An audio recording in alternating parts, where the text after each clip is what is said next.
Many people have found their voices online, and some of those people have been instrumental in making the internet what it is, being a place to create and express yourselves online, as well as a place to engage in different forms of interaction, as stated by Velasco. Sadly, however, some of those people and influencers who have been instrumental in making the internet what it is have been forced off the internet due to a recent trend known as cancel culture. Since most of you use the internet on a daily basis as well as social media, you probably already know what cancel culture is. Some of you may have seen a creator or influencer you watched or appreciated be shoved off by a hate mob for the most minuscule thing they did.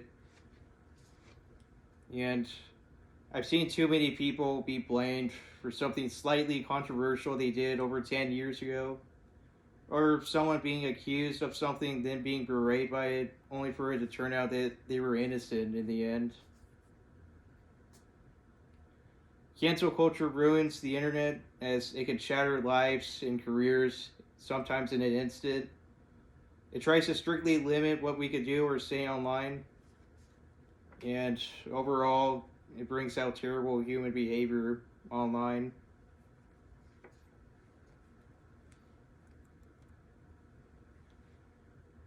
Many innocent lives have had their images shattered by cancel culture, sometimes, as Graham says, in a matter of 24 hours, or sometimes even less. Probably the most well known aspect of cancel culture is how it can effectively destroy lives and careers, as I've said.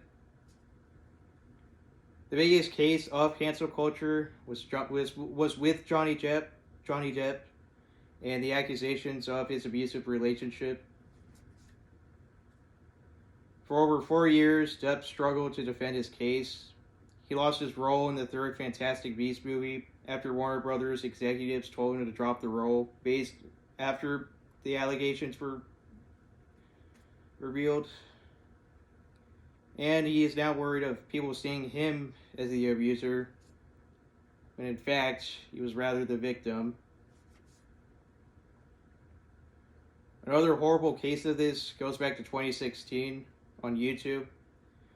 Back then, one very infamous channel called Drama Alert and its even more infamous host, known as Keemstar, accused a Twitch streamer called RS Glory and Gold, also known as Tony Ray, of being an active predator based on the assumption that he looked like the culprit.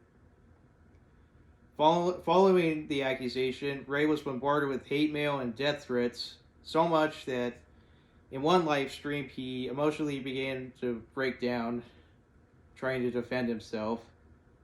And in the end, it was revealed that the real culprit was in jail, and that Tony was in fact an innocent man.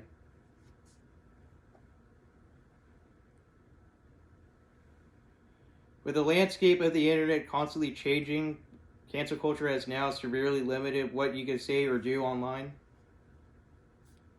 As Romano said, the divide seems to be widening and growing more visible, and you have to be careful with what you both do online and in the real world.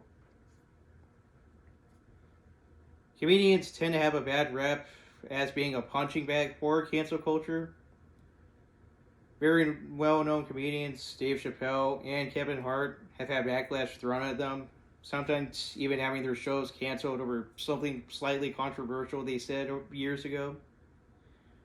And this is even extended to movie directors, most notably James Gunn. 13 years ago, in 2009, Gunn had made some controversial posts on Twitter, and years later, people began trying to get rid of him after finding them on his profile. And as a result, he nearly lost his directing rights for Guardians of the Galaxy Volume 3, but he was later reinstated for it.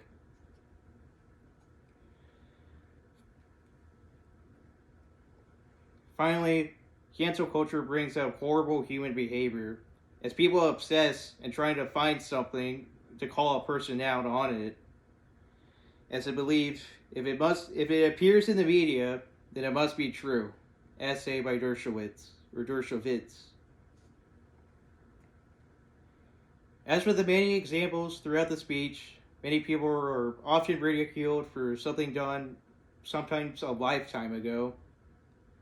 People dig through years across archives of posts in search of some stupid, incriminating evidence they could cancel someone with. And then after finding said evidence, they try to go on and make it the biggest issue going on. It's just completely silly. And it's not just in the past. People loom waiting for someone to slip up and say something or do something that can be deemed controversial, and then they bash them with it. One huge case was recently with YouTuber PewDiePie. People began to immediately try to cancel him when he unknowingly made fun of a deaf person without knowing that she was deaf in the first place. Yet, even though he apologized and took down the segment of the video in which he made fun of the person, people still reprimanded him and labeled him a horrible human being.